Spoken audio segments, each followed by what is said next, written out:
We all know Luffy as the fun-loving, optimistic, and carefree protagonist that he is. But what if one day he snaps and is no longer the Luffy we know? What if Luffy turned evil and One Piece shifted from a hero trying to achieve his dreams to the story of a broken pirate avenging something dear to him? For Luffy turning evil, there must be a turning point in his journey that just completely broke him. And what better tragedy than losing his brother, Portgas the Ace? So it begins at Marineford. The war is over. Ace and Whitebeard are dead. Luffy, severely injured and unconscious, is carried to safety by Trafalgar Law. But this time, something inside Luffy breaks beyond repair. When he wakes up, he doesn't cry, he doesn't scream, he doesn't want to become Pirate King, he doesn't laugh, he's not excited about getting to eat meat, he just stares in front. For the first time, he is completely stoic and somewhat concentrated on something: revenge. During his recovery, Luffy reflects on every moment of failure, every time he was too weak to save Ace. The burning guilt inside him keeps getting bigger and bigger, and now he doesn't want anything but revenge. Not just against the man who killed his brother, Akagami,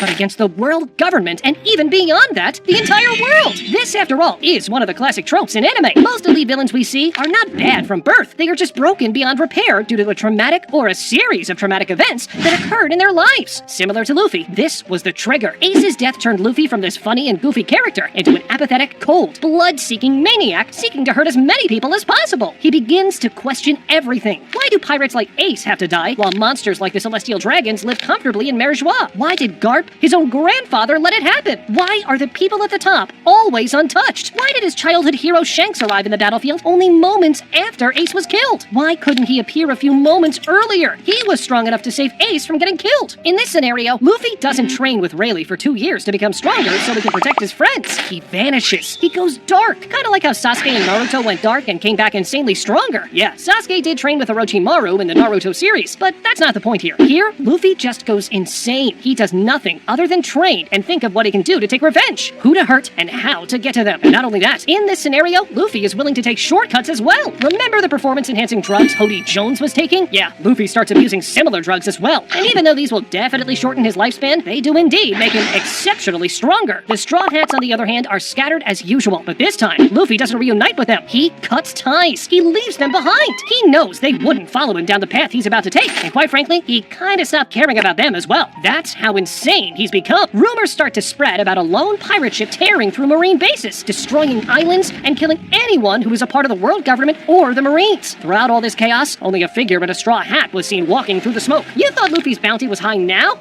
Oh, it skyrockets now. Not only because Luffy is more powerful than in the original timeline, but also because the bounty depends on how violent someone is as well. With all this in mind, Luffy's bounty is in the billions from way earlier in the story. Someone could argue that Luffy being stronger in this timeline does not make sense. Well, let me remind you that obsession and the feeling of rage and revenge are some incredibly powerful motivators for people. And don't forget that Luffy always showed a natural proficiency in hockey. He just needed someone to help him channel and control it. Now, he does it on his own. Countless and countless hours of training his body, mind, and soul have turned Luffy into a killing machine. Luffy's devilry powers evolve with his mindset as well. No longer held by any sort of compassion, he pushes his powers to a terrifying new height. His body becomes more fluid, more unpredictable, and his attacks more brutal. In each of his gears, he does not use them for fun and bouncing, but more for brutal destruction. Instead of sailing to Dressrosa or Punk Hazard, Luffy begins targeting key marine outposts. His strategy is cold and efficient. He strikes at night, he eliminates entire crews. He doesn't declare war, and he doesn't fly a flag. His ship, now renamed the Nightmare Sunny, sails silently, eliminating anything that crosses its path. And even beyond that, in some occasions when he sees a familiar face, as in someone that took part during the war, he doesn't just kill them, he tortures them. He doesn't even care if that person had nothing to do with Ace's death. Maybe they were just a low-ranking Marine following orders. It doesn't matter to Luffy. If someone was present during Marineford, Luffy makes them wish they were never born. As far as his crew now, well, without his old one, Luffy builds a new one, composed of the discarded and the betrayed. Former slaves, disgraced Marines, and pirates who lost everything to the system. They don't just follow him out of loyalty, they follow him because he gets results. Taking a look at his new allies, we can find Jin, the former Krieg pirate turned rogue mercenary, Jewelry Bonnie, who lost someone in the reverie. And even though she did not turn out evil in the original timeline, well, Luffy now gets to her and convinces her to join him in his dark quest. Even Daz Bones joins him, intrigued by Luffy's new ruthlessness. Together, they're not just a pirate crew, they are a revolution against the whole system. Meanwhile, the world government begins to panic. The Revolutionary Army has always been a threat, but this is different. Luffy isn't playing politics. He's not trying to change the world. He's Luffy's trying to burn it down. Akainu becomes fleet admiral as his cannon. But now, his #1 priority isn't Blackbeard or the Yonko. It's stopping Monkey D. Luffy. The Marines put a 2 billion berry bounty on his head. And what's Luffy's reaction to all of this? Well, he doesn't care at all. He's not in it for the treasure. His goal is simple. Tear down the world government. And the first step, taking down the celestial dragons. Luffy wants to infiltrate Mary Joie. And how does he plan on doing that? By raiding Impel Down. His goal is to free everyone and have them join him. Whoever refuses, he'll just kill him right then and there. Luffy's now faced off against Magellan once more. But things are way different now. Luffy is now an expert in hockey with access to 4 gears. Luffy defeats Magellan, and chaos is about to erupt. Prisoners are released, guards are slaughtered, and Magellan is left for dead. The next stop is Mary Joie. Luffy is seen walking in through the front gates. He doesn't even bother hiding. He's here, and he means business. Along with Luffy, hundreds of wanted and highly dangerous criminals. The Holy Land is reduced to chaos, while no one expected this. The Gorosei scramble to contain the damage, and Imu watches from the shadows. The Gorosei try to find and kill Luffy, but in all this chaos, Luffy achieved his goal and then fled on a ship. And when he thinks he's finally in the clear, well, as it turns out, he's not. Luffy is now clearly out of control, right? And what does this mean? Garp decides to intervene. While trying to flee Mary Joie, Garp finds him and challenges him to a fight. Luffy accepts gladly. Even more than that, he replies that he wanted to fight him as well. He blames him as well for not helping to save Ace that day. He chose the Marines over his family, so now he'd better be ready to fight whatever family he's got left. No help, no other crewmates or Marines involved. Luffy versus Garp. Grandson versus grandfather. Garp wants to stop this madness, while Luffy wants to prove to his grandpa that he cannot stop it, while also teaching him a lesson for leaving Ace to die. The battle begins,